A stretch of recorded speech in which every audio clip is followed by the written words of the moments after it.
Alright, so I thought I would give you guys an update on how this whole quitting smoking progress is going, and I've got to say, for the most part, it's going pretty well. I think whenever you're on a journey like this, it's really difficult to pinpoint precisely what one change is going to make, because there are just so many variables in your life that it's hard to tell. You know, I could feel really good because something else happened in my life and not because I've quit nicotine. Like, I would have felt just as good if I was still smoking. So I've tried my best here to kind of give you a list of the benefits that I've experienced so far, and also just some tips if you're planning on giving up yourself, on how to kind of manage your expectations and what to expect. So first benefit I've noticed is improved sleep. I definitely wake up feeling a lot more rested. I tend to sleep deeper. I have a lot more dreams. I don't know if that's connected or not, but generally most of the time I wake up feeling quite well rested and ready to take on the day, and that is not something I experienced when I was smoking. I would wake up feeling groggy, and I wouldn't really start waking up until about 45 minutes to an hour after I've got out of bed. So yeah, that's one definite improvement from giving up smoking. Certainly less brain fog as well. This is something that I've had on and off for a long time, and although it is definitely not completely gone, it's a massive improvement there. And I find that my brain doesn't wander as much. I can be a bit more focused, and it doesn't tend to get as distracted as easily. So, and that's something that's consistently been better since I've given up smoking. So yeah, less brain fog. Still not 100% of the way there. Definitely still have my off days, but that is one massive improvement. So we got that as well. Also, I've noticed that because it's kind of a snowball effect, when you make a big change like this in your life, when you give up nicotine, when you stop nicotine in your life, it makes you want to make more positive changes, and that's not really something I could have anticipated. I kind of thought that I would give up smoking and things would continue as normal, but maybe I'd just feel better. But actually, because I have more energy and less brain fog and I'm sleeping better, I then want to get to the gym or go for a run.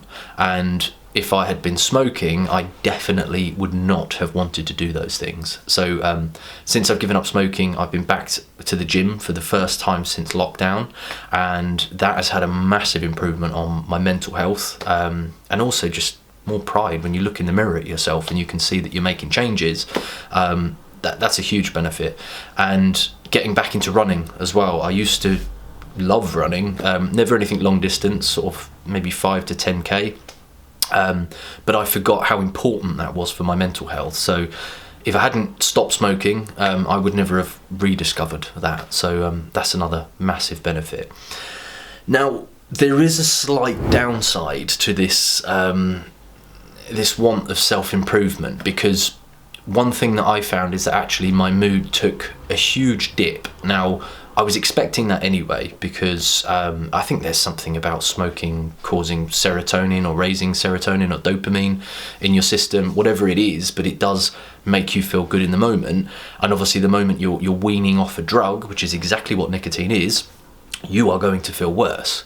So I was expecting that, but that kind of stayed consistent, and for a while I was feeling quite bad, not just in general, but about myself and my life choices, how I looked, all those things I felt quite bad about.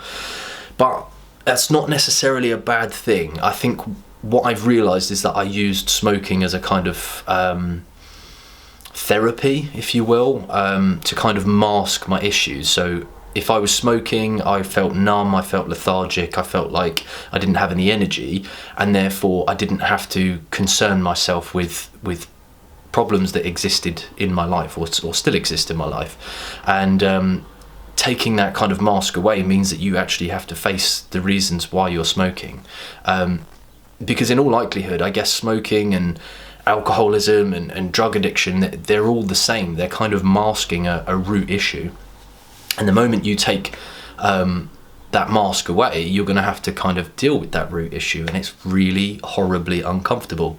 But I think as long as you're aware that that is going to happen, and that you're going to have far more energy to make those improvements, then you just have to roll with it. It's just part of the process, and you are going to feel better for it at the end of the process. So I'm currently on day 41. Still get occasional cravings for cigarettes. I don't think that's ever going to change. I think they'll certainly get less, but there are just certain times, going down the pub and having a couple of drinks, where I will want to smoke. And I think the longer I go without smoking, the more I'm going to find it easier to resist.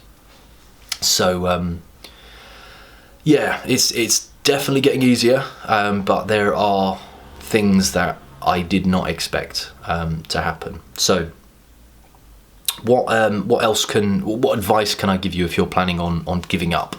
So the first is to not have high expectations. There was a comment on one of my earlier videos, and the guy was saying that he'd given up, I think, for 4 months, and he didn't feel as good as he'd hoped.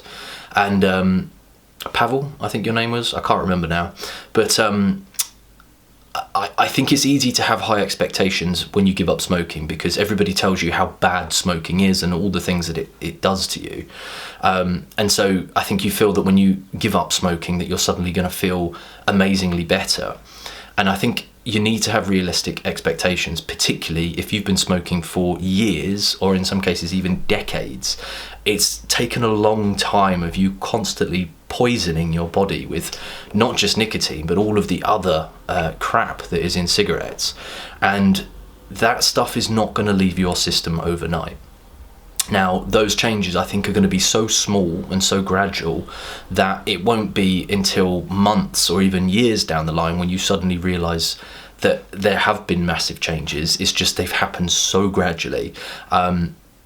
Just set your expectations. Don't think that you're going to suddenly wake up after day 3 or even day 30 of not smoking and feel $1 million, because that would be great, and there are people that do, but in reality, you're going to notice a slight improvement. But long term, those benefits just are totally worth the process. And if you can get past, I would say the first 3 days are the hardest.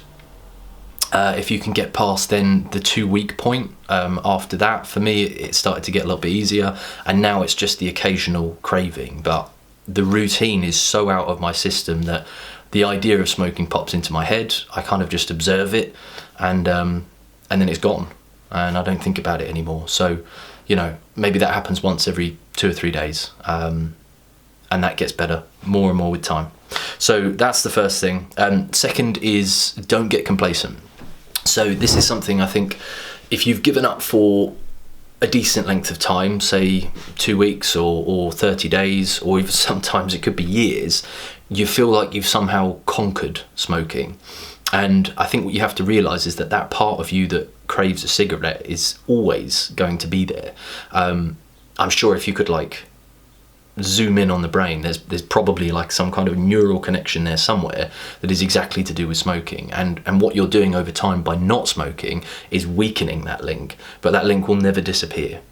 My stepdad and my mum have given up for 20 years now, I think, and they tell me that even still occasionally they crave a cigarette, but they just know how much better they feel now for not smoking versus when they did.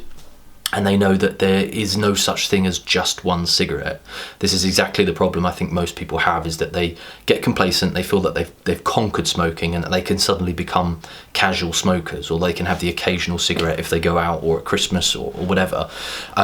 And that is a really slippery slope, because you are then strengthening that neural pathway again, and before you know it, you're back to smoking 20 cigarettes and feeling crap about yourself. So always keep in mind that you are or were a smoker, and that part of you is always going to exist.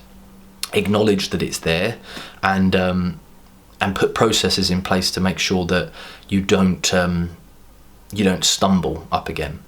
And if you do, it's not the end of the world. Okay, if you do smoke, it's like what happened to me on week 3, and I felt really crap about myself, really crap. But I just had to acknowledge that just because I had this e-cigarette doesn't scrap all the progress that I've made. And yes, it did make things so much worse. After week 3, I was back to craving like I was the first time. And in fact, sometimes probably more dramatic, but it wasn't the end of this process. And after a few days, it was out my system, and I still consider myself to be a non-smoker. I didn't go back to smoking, but it is so easy if you have one cigarette to just go back to it. One thing I always used to do, I'd given up for sometimes months or years, and then, I don't know, I'd be going out for a night out or something, and I would have a cigarette off a friend, thinking that I'd kind of conquered it. And then it became a social thing. So then every time I went out, I would pinch cigarettes off friends, but never buy my own, because that would mean I was a smoker, right? And then it got to the point where I would feel bad about constantly pinching cigarettes, so I would go out and buy a pack of cigarettes, and then you're back to being a smoker. So it's a slippery slope. Just stop yourself from having that initial cigarette and you'll save yourself a lot of hassle. But if you do have that cigarette, it's not the end of the world. Just get back on the wagon. So that's the second piece of advice. Third is to respect the process. It is not going to be easy. You are going to feel like crap. You'll feel lethargic. You'll feel stressed. You'll feel snappy. Little things will really wind you up. I do a lot of driving for work, and I was, for the first few days, so aggressive. Everything wound me up. But the immediate response to that then, of course, is to, well, have a cigarette, because that's going to calm you down. And that is the way you have been coping up until now. But you know, because you've given up now, or you're thinking about giving up, you know that there's, for whatever benefits you get from smoking, there are far more cons to the whole process. So respect the process. Realise that you're coming off of a drug, off of nicotine. You're weaning a drug out of your system, and it is perfectly normal to feel like crap for the first few days or even the first couple of weeks. But realise that you are going to feel better in the long run when you're not having to rely on a drug to self-soothe yourself or to self-medicate. You don't need it. So respect the process. Drink tons of water. Your body is detoxing from nicotine. It's having to get it out of your system. So drink tons of water, and have a toilet close by, because you're going to be peeing a lot. And also sleep. You'll probably find that you need to sleep more than normal. Again, this is just all part of your body just healing itself, and it's all completely normal. Another thing that really, really helps is to write a list of reasons. So if you're at the point of giving up, I would recommend that you write a list of all the things that you hate about smoking and all the reasons why you're considering giving up. And list everything you could possibly think of, whether it's bad breath, it's the finances, it's the risk to your health, maybe it's a lack of pride, so many different reasons why you'd give up smoking, and keep that list handy. And what I did is I made myself a promise that if I really, really wanted to smoke again, then I could. I wasn't going to stop myself from doing that. But the one caveat to that rule was that I was going to read that list before I bought those cigarettes. And this was a massive help, because I think sometimes you can panic in the moment, you can make a split decision, you can go and buy a pack of cigarettes, you smoke that first one, and I guarantee it won't be as good as you think it's going to be, and you'll just be full of then disgust is the only way of putting it. I've been there before. I've been disgusted with myself and disappointed. So that did happen a couple of times, and I refer to that list, whether it's a physical list or a list on your phone, but just to reorientate yourself and remember that, oh yeah, this is exactly why I have given up smoking, and that maybe if I can just resist this craving and get through, then I'll feel much better. So keep that list handy. That's about all the advice I can give you, I think. As I say, I'm not an expert. I have been at day 40 before. I have been at year 2, 3, 4 before, and I've gone back to smoking. I'm just sharing my experiences with you and giving you any advice that I can. I feel like this is going to be the one. I feel like I'm not going to want to I'm always going to want to smoke, but I'm not going to smoke again, because for me there just isn't enough. There aren't enough benefits. There are no benefits to smoking, and it's just a case of breaking down that neural pathway in your mind until a point where you just don't need to smoke anymore, or you feel confident in yourself. You feel confident enough in yourself that you don't need to self-medicate, that you can deal with your problems. So I'm using this as a foundation. I want this channel to become a self-development channel.